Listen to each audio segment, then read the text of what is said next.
Microchip, bienvenue en enfer, par Serge Monast. Je vais vous lire aujourd'hui un chapitre du magazine Top Secret numéro 6. La microchip biologique d'identification internationale. Ce texte est tiré d'une conférence qui eut lieu le 15 décembre 1993 à Montréal. Elle fut donnée par Serge Monast de l'Agence internationale de la presse libre, dont les activités sont uniquement axées sur le journalisme d'enquête internationale au niveau économique, politique, militaire et médical. Certains passages réactualisés et replacés dans le contexte actuel nous ont paru visionnaires pour l'époque, et c'est pourquoi nous avons décidé de publier l'article. Note de l'éditeur, nous ne pouvons pas certifier la validité des affirmations suivantes, et nous ne les approuvons pas forcément. Cependant, s'il existe ne serait-ce qu'une seule chance sur 1 million pour que cette projection se vérifie, alors nous ne nous sentons pas en droit de la passer sous silence. Les informations livrées ici sont facilement vérifiables. Nous avons reçu des documents audio, des photographies et un dossier de presse complet au sujet de la microchip biologique d'identification internationale, provenant de publications produites depuis les années 89-90 dans des journaux officiels aux États-Unis. Vous parler de la microchip biologique d'identification internationale revient à soulever la question du contrôle électronique direct des individus sur la planète. Derrière cette technologie se cache un enjeu terrible, celui de la possible disparition de toutes les libertés individuelles que connaissent les sociétés actuelles.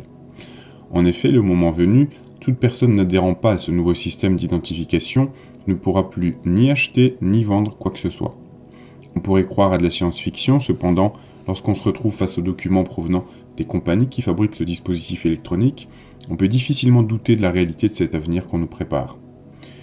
La microchip biologique d'identification internationale est une puce électronique pas plus grosse qu'un grain de riz et qui peut être facilement injectée sous la peau à l'aide d'une seringue à air comprimé.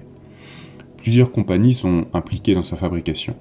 Il y a la compagnie Destron ID, il y a aussi pour relier ses composants la compagnie Texas Instruments, la compagnie Tarovan qui s'occupe du système d'identification électronique aux États-Unis. Ensuite, il y a la compagnie Avid qui travaille pour l'American Veterinary Identification Device. Selon Terry L. Cook, journaliste d'investigation sur la côte ouest américaine, la technologie cachée derrière le nouveau microchip humain pourrait être utilisée pour une large variété d'applications. Un numéro pourrait être assigné à chacun dès la naissance et faire partie intégrante de la vie de celui-ci jusqu'à sa mort. Aujourd'hui, le numéro de sécurité sociale se compose d'une série de 9 ou 13 chiffres selon les pays. Ce système devrait être bientôt remplacé, avec l'aide des nouveaux ordinateurs, par une série internationale de 18 chiffres numériques contenus dans la puce. Cette nouvelle série de 18 chiffres sera divisée en 3 parties, c'est-à-dire 3 séries de 6 chiffres chacun, soit 666. Voici comment fonctionne cette puce. Elle émet un signal digital analogique créé à des intervalles spécifiques. C'est un signal de localisation. La technologie pour cet appareil est hautement sophistiquée. C'est une technologie high-tech classifiée qui n'est pas soumise aux transmissions digitales normales. Cet appareil fournit des informations vitales, de même qu'il sert de mécanisme de localisation. Qu'est-ce que cela veut dire ? Cela veut dire que l'appareil peut être codé, programmé, pour fournir des informations complètes sur la personne qui le porte.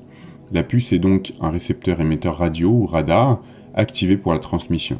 Cette activation se fait par la réception d'un signal prédéterminé qui peut provenir de plusieurs sources, d'un lecteur laser, d'un équipement sophistiqué, émetteur ordinateur ou même d'un satellite.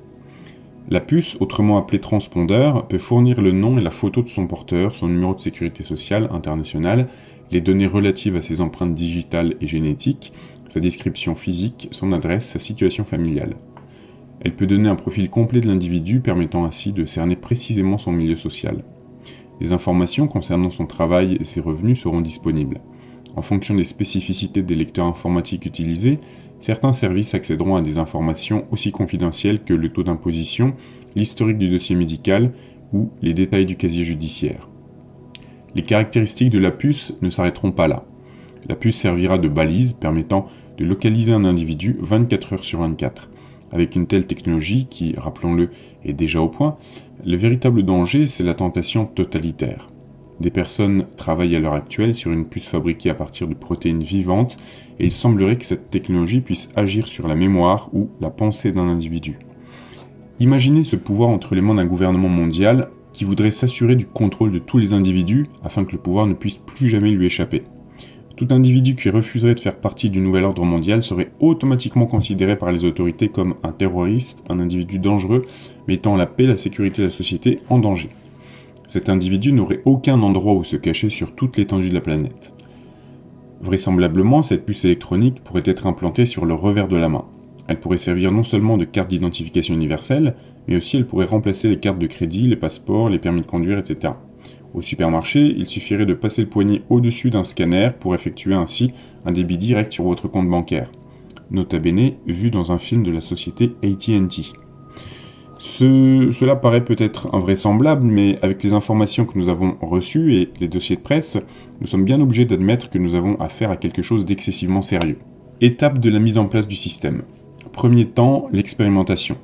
En 1993, la compagnie américaine Destron ID a annoncé la distribution globale de ses puces électroniques d'identification, ID Chips, via Infopet et autres distributeurs nationaux et internationaux. Dans les années 1990, les puces furent massivement utilisées pour repérer, contrôler et identifier les animaux de ferme, les animaux domestiques, les oiseaux, les poissons. Présentant des avantages non négligeables pour la traçabilité des bêtes, ce système s'est répandu à la vitesse de l'éclair sur toute la planète. De nos jours, les ordinateurs peuvent suivre 1 milliard d'animaux domestiques à la fois. L'expérimentation à grande échelle ne pose donc plus de problème. La prochaine étape sera la mise en place du système sur l'être humain. Cet appareil, d'après ce qu'on nous a rapporté, a déjà été expérimenté et implanté dans des organismes de militaires, de messagers du gouvernement et sur du personnel constitué travaillant à la Maison Blanche dans les sections de haute sécurité. On nous rapporte aussi qu'il fut utilisé pendant la Seconde Guerre du Golfe et il fut publiquement montré à l'émission très connue aux États-Unis 20 and 20 d'août 1991. Second temps, le conditionnement. L'industrie automobile peut servir de vaste champ d'expérimentation. Certains enquêteurs ont en effet dénoncé une nouvelle surveillance automobile touchant les derniers véhicules sortis d'usine. Ces modèles renfermeraient des systèmes de repérage électronique, de détection, sans que les acheteurs en soient conscients. Cela permettrait à terme de repérer toute voiture où qu'elle se trouve. Ce système devrait bientôt sortir de la confidentialité. La recrudescence des vols de véhicules et la campagne de presse stigmatisant les chauffards à travers toutes sortes de tragédies de la route devraient aider à éliminer les dernières réticences. Déjà, l'idée du conducteur criminel potentiel fait son chemin auprès de la population conditionnée, et ce système de surveillance apparaîtra comme un moyen salutaire que tout le monde exigera afin de se prémunir contre le vol et les fous du volant. Une véritable première. G. Zek et P. Fromhertz, biochimistes au Max Planck Institute de Munich, ont réussi à introduire un neurocircuit électrique complet alliant une micropuce électronique à 2 neurones d'escargot, Limnaea stagnalis. Le tour de force consiste à avoir obtenu un réseau hybride véritablement bouclé. Un signal électrique partant de la puce a été transmis au premier neurone, qui l'a transmis au second neurone, ce dernier le renvoyant à la puce, qui a pu elle-même l'enregistrer. Survivre à tout prix ? C'est dans une ambiance de conditionnement sécuritaire poussée à l'extrême, sur fond de terrorisme international, que l'idée de l'implant cutané pourrait se frayer peu à peu son chemin. Aujourd'hui, n'importe quelle personne à qui l'on soumettrait l'idée de s'implanter une balise identificatrice dans le corps y réfléchirait à 2 fois avant d'accepter la proposition. Mais pour combien de temps encore les choses en resteront-elles là ? Ceux qui comptent implanter cette puce d'une manière obligatoire au niveau des populations sont en train de structurer les nouveaux paramètres internationaux, la nouvelle télémétrie économique, de manière à ce que les mentalités évoluent à leur avantage. L'opération est si rondement menée que, bientôt, tout individu qui n'aura pas cet implant électronique ira le réclamer de lui-même auprès des autorités compétentes. Cette politique est bien rodée. Amener les futurs esclaves à réclamer et payer ses chaînes, pensant assurer sa sécurité et celle de ses proches. Lorsque 40% de la population aura été implantée, l'implantation deviendra alors obligatoire. C'est un principe bien connu. On se souvient que lorsque les compagnies d'assurance se sont lancées dans la vente de systèmes d'alarme, elles ont d'abord proposé ce service en l'accompagnant de la police d'assurance à prix réduit. Posséder un système d'alarme chez soi était alors facultatif. Une fois atteint le seuil psychologique des 40% d'assurés équipés, les compagnies imposèrent alors à tous les assurés de s'équiper en système de sécurité, sans quoi elles majoraient les contrats en conséquence. On observera peut-être le même phénomène avec l'arrivée du porte-monnaie électronique. Lorsque le procédé sera adopté par la majorité des citoyens, les réfractaires seront à leur tour contraints de s'y soumettre. L'objectif visé, la disparition en douceur de l'argent liquide. Vous êtes-vous déjà plein des petites pièces de 1 ou 2 centimes d'euros qui s'accumulent dans vos poches ? Dites-vous bien qu'en la matière, rien n'est innocent. Une fois le microchip d'identification internationale adopté par l'ensemble de la population, il sera possible d'imposer un nouvel ordre mondial à l'intérieur duquel tous ceux qui n'auront pas reçu ou qui auront refusé cette marque d'identité n'auront aucun droit ni d'acheter ni de vendre. Ils n'auront aucune possibilité de travailler, de recevoir un salaire, de louer un appartement, d'acquérir un moyen de transport, d'obtenir un passeport pour sortir du pays, d'acheter des médicaments, de la nourriture, de faire des transactions financières sans cet implant. Comment voulez-vous aider un ami, un parent, ou même acheter les objets personnels de quelqu'un qui aurait des difficultés financières si l'argent n'existait plus? Qui va accepter, avec un régime de peur imposé au niveau international, de se risquer à échanger des biens? Il est clair que nous nous dirigeons vers un futur à la 1984 décrit dans le célèbre roman de George Orwell. On peut penser aussi au Meilleur des mondes et à d'autres romans semblables qui paraissaient impensables lorsqu'ils ont été publiés. Avec la technologie actuelle, on arrive vraiment à la possibilité du contrôle complet des individus sur la planète, ce qui permettra l'instauration d'un gouvernement mondial sous l'égide des Nations Unies. Les hommes politiques sont évidemment au courant de ce qui se trame. La plupart sont financés par ces grandes compagnies. Cependant, s'ils se rendent complices des événements, c'est qu'ils considèrent que ce nouveau système qu'on va imposer aux populations au niveau mondial le sera pour le bien de ces populations. Réservez votre puce. Applied Digital Solutions, une petite société basée en Floride, est persuadée de détenir la clé de la fortune. Il y a 2 ans, ses responsables ont en effet obtenu le droit de commercialiser la puce. Cette puce destinée aux êtres humains est reliée à des satellites espions. Utilisant la technologie GPS, elle permet de localiser en n'importe quel point du globe l'être humain qui la porte. Conçue pour envoyer des données, elle est aussi capable d'en recevoir. Aucun risque qu'elle ne tombe en panne, elle fonctionne à l'énergie humaine. Chaque mouvement musculaire recharge ses batteries et lui permet de fonctionner ainsi pendant de longues années. On peut d'ores et déjà réserver sa puce sur le site Applied Digital Solutions. Les 100 000 premiers clients bénéficieront d'une réduction de $50. Dépêchez-vous! Changez les mentalités pour faire accepter la puce. On se souvient des paroles d'Henry Kissinger lors de la conférence annuelle de Bilderberg en 1992 à Évian en France. Si on dit aux populations, écoutez, il y a un danger extérieur énorme qui existe et qu'on déclare des lois en fonction d'un danger semblable, que ce danger soit réel ou non, on va être capable à ce moment-là de faire passer n'importe quoi et les gens vont être prêts à accepter pour leur bien-être et leur sécurité. Fin de la citation. À l'instar d'Henry Kissinger, d'autres personnes ont imaginé qu'un scandale financier ou une crise économique sans précédent, crise qui serait provoquée de toutes pièces. Alors petite parenthèse, cet article était écrit en 2003. Aujourd'hui en 2020, où est-ce qu'on en est? On est à la veille d'une crise économique mondiale sans précédent. D'accord? Je vous ai fait une vidéo là-dessus. Donc, crise qui serait provoquée de toutes pièces, pourrait être envisagée pour remplacer définitivement le système monétaire actuel par la puce électronique d'identification, sous prétexte que cette puce empêcherait qu'un tel chaos puisse se reproduire. En effet, l'argent ne serait plus nécessaire avec ce système. Plus besoin de faire un chèque, plus besoin d'avoir de carte d'identité, plus besoin d'avoir de carte de crédit. Tout fonctionnerait à partir de cet implant électronique, ce qui réduirait considérablement les frais bancaires et les dépenses de l'État, donc les impôts. Cerise sur le gâteau, cette technologie serait présentée comme étant le rempart ultime contre le marché de la mafia, le marché noir, le marché de la drogue et toutes les autres formes de transfert de fonds illégaux. Dans de telles conditions, comment ne pas suspecter d'être un trafiquant, celui qui s'oppose à l'implant? Un autre moyen de faire adopter la puce électronique dans l'esprit des gens consiste à mettre sur le devant de la scène le phénomène des disparitions et notamment le douloureux dossier des enfants disparus. Déjà, une variété de puces appelée Kids Scan est présentée comme la solution ultime à ce problème. Il s'agit d'implanter un appareil capable de localiser les enfants perdus ou enlevés. Il suffirait, comme le rapporte la brochure, d'introduire cette puce biologique électronique à l'intérieur de la peau de l'enfant, de façon à ce que cette puce transmette un signal qui est capté par des satellites et retransmis sur un écran en cartographie assistée par ordinateur aux quartiers généraux des différents corps de police. Les parents ayant un enfant perdu doté de cette puce pourraient appeler la police n'importe quand et donner leur numéro de sécurité sociale. De cette façon, l'enfant pourrait être retrouvé facilement.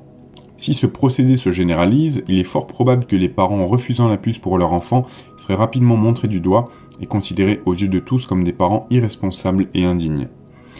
Il existe un secteur où la liste d'attente de ceux qui souhaitent recevoir la puce est déjà longue. C'est le domaine médical.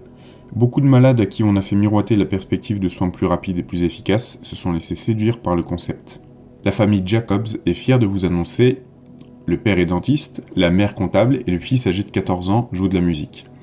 Depuis le mois de mai 2002, la famille Jacobs est la première famille au monde à s'être fait implanter une micropuce dans le corps.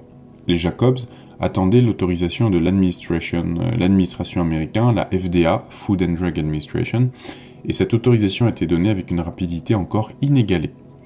Similaire aux puces biologiques utilisées pour identifier le bétail, cette micropuce renferme les informations de chaque membre de la famille. C'est après la diffusion d'un reportage que les Jacobs se sont décidés.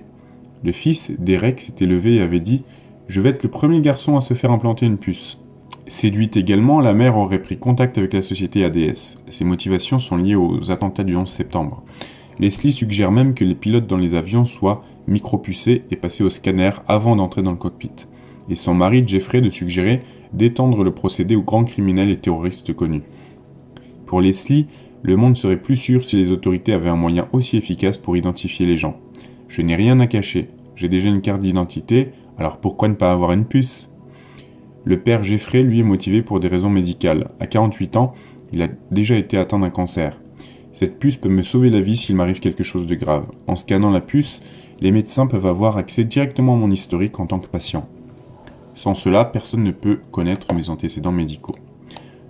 Petite parenthèse, donc on voit bien que pour que l'acceptation vienne de l'individu, il faut qu'il y ait un mécanisme de peur. Les deux parents, là, ont une peur à résoudre. L'une, c'est pour le terrorisme et l'autre, c'est pour une raison médicale. Et on peut se demander, bien sûr, si ils n'ont pas été mis en avant pour la promotion de la microchip par le gouvernement. Acceptation de la puce au niveau des nations. La théorie d'un gouvernement mondial contrôlant tous les individus de la planète grâce à l'utilisation d'un microchip biologique d'identification internationale, c'est une chose, mais en pratique. Comment ces personnes à la tête de la finance internationale, car tout part de là en fin de compte, comptent-ils s'y prendre pour amener les nations à abandonner leur pouvoir entre les mains d'un gouvernement mondial instauré par les Nations Unies ?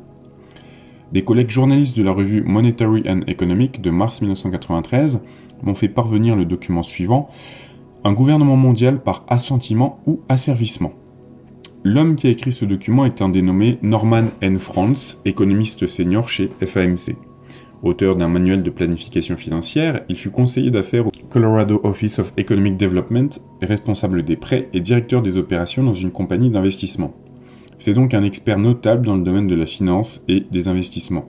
Ceux qui auraient tendance à mépriser le contenu du texte qui va suivre par sentiment de peur personnelle, parce que c'est toujours un sentiment de peur qui fait rejeter quelque chose de tellement différent qu'on n'ose même pas y croire, devraient y repenser à deux fois. Lorsque des spécialistes de différents domaines, de différentes origines, travaillant dans différentes sphères d'activité au niveau national et international, rapportent la même chose, c'est qu'il doit y avoir une part de vérité derrière tout ça. Comme dit le proverbe, il n'y a pas de fumée sans feu. Alors, ainsi, M. Franz nous rapporte ceci. Les pressions pour un gouvernement mondial se poursuivent depuis des siècles, mais jamais encore nous n'avons atteint le degré dans lequel nous sommes aujourd'hui. Des termes de l'ONU, tels que autorité de loi, loi mondiale, sécurité collective, ordre mondial et nouvel ordre mondial, ce sont des termes souvent répétés par le président Bush père aux États-Unis, sont des noms de code qu'emploie l'establishment en référence à leur plan pour un gouvernement mondial unique. Fin de la citation. Ces termes qu'on entend et auxquels bien souvent on accorde guère d'importance, comme M. Franz le souligne, sont en réalité des codes. Citation. Dès 1945, devant le sous-comité des relations étrangères du Sénat US, James P. Warburg, financier et partisan d'un gouvernement mondial unique, proclamait « Nous aurons un gouvernement mondial, que vous le vouliez ou non. La question est de savoir si le gouvernement mondial sera atteint par la raison ou par la force. » Franz ajoute « Il y a ceux qui privilégient une approche étape par étape. Henry Morgenthau, un ancien secrétaire trésorier pour le FDR, faisait partie de cela. C'est au nom des tenants du consentement qu'il disait notamment « Nous pouvons difficilement nous attendre à ce que l'État-nation, c'est-à-dire les différents pays, deviennent superflus de lui-même. Les nations sont assez bien structurées. Il n'y a pas de raison pour que les populations les balancent du jour au lendemain par-dessus bord. Le but que nous devons plutôt viser est l'acceptation dans l'esprit de tous les élus, les hommes politiques, qu'ils ne sont que les concierges d'une machine internationale en banqueroute qui devra lentement être réformée en une nouvelle machine. » Fin de la citation. Ce qui est rapporté ici est très important. C'est en mars 1993 que ces propos ont été tenus. Or, en décembre 1993, ces gens de la haute finance internationale mettaient sur pied la mécanique économique qui devait leur permettre d'atteindre leur objectif au niveau planétaire, l'instauration d'un nouvel ordre économique mondial. Monsieur Franz de continuer. L'ingrédient clé dans cette formule est de mettre en banqueroute financière la machine internationale.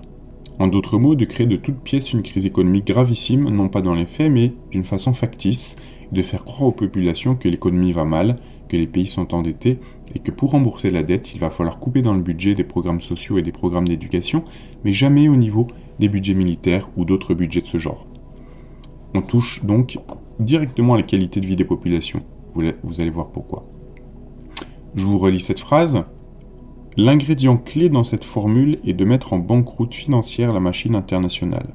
En d'autres mots, de créer de toutes pièces une crise économique gravissime. Voilà, on est en 2020, je vous laisse réfléchir. Ceci obligera les États-nations à se tourner vers le Fonds monétaire international et la Banque mondiale pour sortir du pétrin. Mais les prêts seront acceptés à la condition que les emprunteurs, c'est-à-dire les nations, abandonnent peu à peu leur souveraineté aux mains des banques. Fin de citation. L'espace que nous connaissons déjà à l'heure actuelle avec le libre-échange, l'abandon lentement, étape par étape, sans que cela paraisse, de la souveraineté nationale. Un exemple parmi d'autres, le 14 décembre 1993, une entente internationale a été obtenue au niveau économique et le Canada a été forcé de dire à sa population « Écoutez, ce n'est pas de notre faute ce qui arrive aux agriculteurs, mais nous étions tout seuls. » Dites-vous bien que tout cela n'est que du théâtre, un scénario écrit à l'avance. Ce que vous venez de lire là n'est pas de la science-fiction. C'est extrait d'une revue monétaire économique de mars 1993, et c'est écrit par un financier, ce n'est pas une espèce d'illuminé quelque part qui a décidé qu'il y avait des problèmes. Ce qu'il faut bien comprendre dans ce mécanisme, c'est que ce qui est recherché fondamentalement par les partisans de l'établissement du gouvernement mondial, c'est de faire en sorte que non seulement les nations, mais les populations à l'intérieur de ces nations se retrouvent sans ressources du jour au lendemain. C'est de cette manière qu'il sera possible d'imposer un nouveau système. Et naturellement, pour accéder à ce nouveau système international, les gens devront accepter l'implantation du microchip biologique d'identification internationale. Dans le cas contraire, ils ne seront plus en mesure ni d'acheter ni de vendre quoi que ce soit, au niveau national comme au niveau international. Comment causer une faillite économique complète? C'est ce qui est révélé ici. Citation. L'écroulement économique planifié a été utilisé maintes et maintes fois, à une plus petite échelle, pour prendre le contrôle d'un pays. En d'autres mots, ce mécanisme a déjà été testé au niveau de quelques petits pays, à la fois pour voir quelles étaient les réactions de la population et comment cela pourrait fonctionner à l'échelle mondiale. On va tenter de vous faire croire aux informations que les plus grandes multinationales se sont effondrées d'un seul coup, à la surprise de tous. Ce sera complètement faux. En réalité, on aura laissé ces grands groupes s'endetter pour s'agrandir. On les aura même incités à le faire en toute prudence, car tout le système fonctionnera sur ce principe. Puis un jour, on tirera la sonnette d'alarme et il sera trop tard. On dira que ces groupes ont tout perdu, alors qu'en réalité, toutes les activités continueront d'être bénéficiaires, mais pas suffisamment au regard de la dette accumulée. Certains hommes prendront même la direction de ces grands groupes privés ou nationaux, avec pour consigne et objectif, conscient ou inconscient, de créer cette dette jusqu'au point de non-retour. Je vais vous relire ce petit passage quand même. On va tenter de vous faire croire aux informations que les plus grandes multinationales se sont effondrées d'un seul coup, à la surprise de tous. Ce sera complètement faux. En réalité, on aura laissé ces grands groupes s'endetter pour s'agrandir. Citation. De même, les économies de tous les pays continuent de s'effriter à cause de l'endettement. Prenez le temps de calculer par exemple la dette du Canada. Juste au niveau des intérêts, vous constaterez qu'il est impossible de rembourser une dette semblable. Souvenez-vous alors que cette dette a été encouragée et fabriquée par ceux qui possèdent l'économie mondiale. Les élus de tous ces pays se verront incapables de régler le problème et ils seront alors perçus comme étant le problème. Incapables de régler un problème qui ne peut pas l'être, les élus, les hommes politiques en charge, perdront peu à peu de leur prestige et de leur pouvoir. Franz de conclure, le résultat sera une chute des gouvernements suivie d'un appel de détresse des populations en direction de l'ONU. Autrement dit, la multiplication des crises sociales dans les différents pays provoquera une telle flambée de violence à l'échelle mondiale, on y est déjà en 2020, que les populations elles-mêmes se tourneront vers l'ONU et supplieront l'institution pour qu'elle fasse quelque chose au niveau international. Et les populations seraient alors prêtes à accepter n'importe quoi pour retrouver la paix et la sécurité. Pour ceux qui ne savent pas ce qu'est l'agence de presse internationale, AIPL, notre but est la libre circulation d'informations, surtout celles passées sous silence par les milieux d'information officiels. En tant que journalistes d'enquête, nous fonctionnons à l'agence uniquement à partir de documents officiels et autres recueillis dans différents pays avec l'aide d'autres journalistes. Ainsi, nos rapports, nos volumes, nos cassettes et les conclusions de ces rapports ne sont jamais basés sur des théories ou des révélations de quelque source que ce soit. Nos méthodes d'enquête et nos méthodes de vérification de l'information sont rigoureuses et nos découvertes sont toujours vérifiées dans leur exactitude avant toute publication. Serge Monat, Agence de presse internationale, Canada. Alors je vais vous lire maintenant les petits encarts de texte qui étaient dans l'article. Expérience. Des chercheurs américains ont inventé un système qui permet de télécommander des rats à distance. Alors, petit commentaire de ma part, qu'est-ce qui nous permet de penser qu'on ne pouvait pas commander des avions à distance en 2001 hein. Je pense notamment au 11 septembre. Bref. C'est ce qu'annonce la revue Nature du 2 mai. Sanjeev Talwar de l'Université d'État de New York a activé les récepteurs sensoriels situés dans le cerveau des rats avec des signaux externes, puis a analysé l'effet produit sur leur comportement. Les rongeurs ont réagi par exemple à certains signaux sonores quand ils savaient qu'il y avait une récompense à la clé. Fort de ce constat, les chercheurs ont branché un microprocesseur et des électrodes qui envoyaient des stimulations électriques à certaines parties du cerveau des animaux. Ils ont remarqué qu'une impulsion représentait soit un signal, soit une récompense, dépendant de la région du cerveau où se trouvaient les électrodes. À l'aide d'une télécommande qui envoyait des stimuli jusqu'à une distance de 500 mètres, les scientifiques ont entraîné les rats afin que ceux-ci sachent interpréter les signaux. Selon le stimulus, les animaux devraient tourner, sauter ou grimper.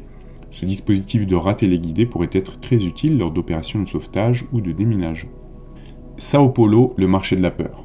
En 2001, dans l'état le plus riche du Brésil, on comptait 307 enlèvements contre 63 en 2000 et 19 en 1999, sur une population de 37 millions d'habitants. Au cours des 6 premiers mois de l'année 2002, 199 cas ont été enregistrés, plus du double que l'année précédente à la même période. Ce ne sont là que les cas connus. Parfois, la police n'est pas alertée car les ravisseurs menacent de liquider leurs victimes. À pied ou en bus. L'enlèvement connaît une démocratisation perverse, note le sociologue Luiz Antônio de Souza. Désormais, n'importe qui peut en être victime. Signe de cette popularisation, les rançons ont dégringolé et tombent parfois à 500 réals, environ 173 €. Généralement, la victime est repérée à sa voiture. D'autres ont même été capturés alors qu'ils étaient à pied ou dans un autobus. Une offre ciblée contre les rapts a également vu le jour. Ainsi, l'homme d'affaires Antonio de Cunha Lima s'apprête à lancer le VeriChip, une puce qui se greffe sous la peau et permet de localiser son porteur par satellite. C'est un garde du corps électronique, explique Lima, qui refuse d'en révéler le prix. Il est ce qu'il y a de plus sûr contre l'enlèvement. Il y aura un grand succès au Brésil. J'ai déjà une liste d'attente, des hommes d'affaires, des professions libérales, etc. Quelques citations extraites de l'Apocalypse. Apocalypse 13, versets 16-17. Et elle, la bête, le système antichrist, fit que tous, petits et grands, riches et pauvres, libres et esclaves, reçussent une marque sur leur main droite ou sur leur front, et que personne ne put acheter ni vendre, sans avoir la marque, le nom de la bête ou le nombre de son nom. Apocalypse 14, versets 9 et suivants. Et un troisième ange les suivit, en disant d'une voix forte, « Si quelqu'un adore la bête et son image, et reçoit une marque sur son front ou sur sa main, il boira lui aussi du vin de la fureur de Dieu, versé sans mélange dans la coupe de sa colère, et il sera tourmenté dans le feu et le soufre, devant les saints anges et devant l'agneau. Et la fumée de leur tourment monte au siècle des siècles, et ils n'ont de repos ni jour ni nuit, ceux qui adorent la bête et son image, et quiconque reçoit la marque de son nom. C'est ici la persévérance des saints qui gardent les commandes de Dieu et la foi de Jésus. » Apocalypse 16, verset 2. Le premier alla, et il versa sa coupe sur la terre, et un ulcère malin et douloureux frappa les hommes qui avaient la marque de la bête et qui adoraient son image. Apocalypse 19, verset 20. Et la bête fut prise, et avec elle le faux prophète qui avait fait devant elle les prodiges par lesquels il avait séduit ceux qui avaient pris la marque de la bête et adoré son image. Ils furent tous les deux jetés vivants dans les temps ardents du feu et du soufre. Apocalypse 20, versets 4 à 6. Et je vis des trônes, et à ceux qui s'y assirent fut donné le pouvoir de juger. Et je vis les âmes de ceux qui avaient été décapités à cause du témoignage de Jésus et à cause de la parole de Dieu, et de ceux qui n'avaient pas adoré la bête ni son image, et qui n'avaient pas reçu la marque sur leur front et sur leurs mains. Ils revinrent à la vie, et ils régnèrent avec Christ pendant 1000 ans. Les autres morts ne revinrent point à la vie jusqu'à ce que les 1000 ans fussent accomplis. C'est la première résurrection. Heureux et saints ceux qui ont part à la première résurrection. La seconde mort n'a point de pouvoir sur eux, mais ils seront sacrificateurs de Dieu et de Christ, et ils régneront avec lui pendant 1000 ans. Voilà, c'est la fin de cette vidéo. Je vous dis à très bientôt pour une nouvelle.